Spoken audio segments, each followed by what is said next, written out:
So hello everyone, and thank you so much for tuning into Canada and beyond. If you are new to this channel, make sure to hit that subscribe button. If you are already subscribed, thank you so much for coming back to our channel. So the wait is finally over. Prime Minister Mark Carney has just announced today on Sunday this morning that he is going to be calling for election in Canada.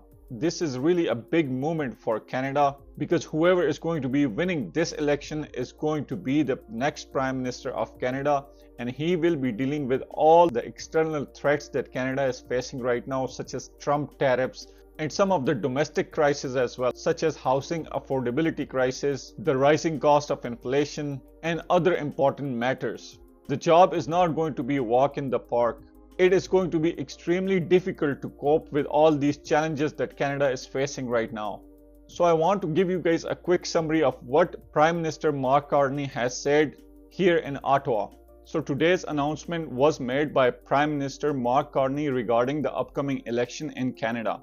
Just 2 months ago, he was standing in a rink in Edmonton, a place where he learned to play hockey, and even though it's far from political halls of power, that's where he made the decision to run for the leadership of Liberal Party. He took this step because he knew Canada needed change. He believed it was time to act to fix the economy, deal with the pressures from the United States, and respond to the tariff that President Donald Trump has imposed on Canada. In this announcement, Carney highlighted several actions his government has taken already, like eliminating the carbon tax on consumer, small businesses, and farmers, which was causing division among Canadians. His goal was to unite the country, saying that we are strong together. He also mentioned reversing the increase in the capital gains tax to encourage builders to take risks, be rewarded for their success. This was all part of broader vision to strengthen Canada's economy and make it work for everyone. Carney also emphasizes that a key agreement has reached with Premier of Ottawa to remove barriers to trade and mobility within Canada. He made it clear that the federal government is committed to removing all federal barriers to inter-provincial trade by Canada Day, which would help create a stronger and unified Canadian economy.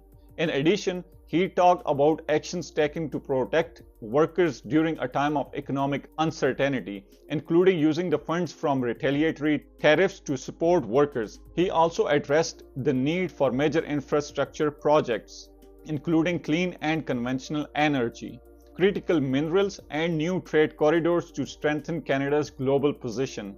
The Prime Minister outlined plans to support farmers and businesses during the ongoing trade war, even expanded dental care for millions more Canadians. He emphasized that while many actions have already been taken, there is still much to do.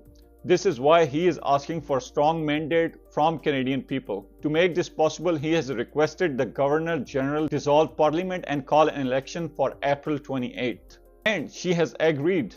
Carney acknowledged that this is a critical moment in history, given the challenges posed by President Donald Trump's trade actions.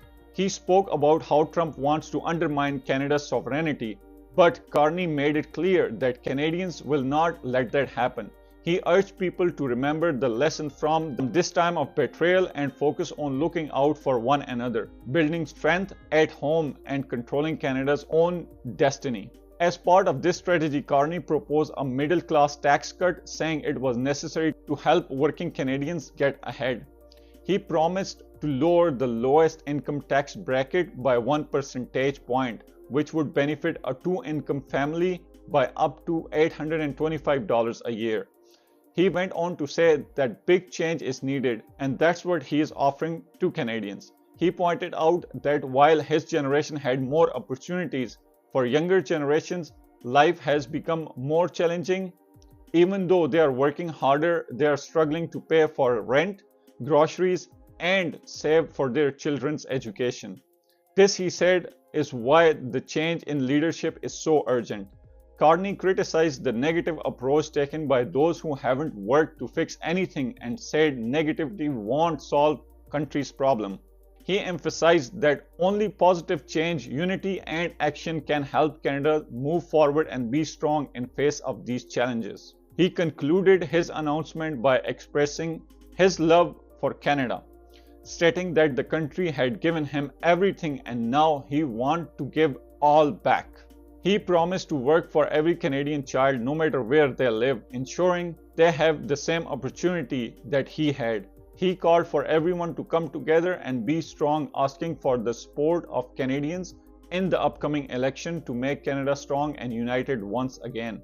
This is definitely a major moment in Canadian political landscape, and Prime Minister Carney is clearly calling for bold action and united response to challenges this country is facing right now. Now, all of this was a summary of his speech that he has done in front of press in Ottawa. But the question do rise here that he also hold a position of senior advisor to the Prime Minister Justin Trudeau.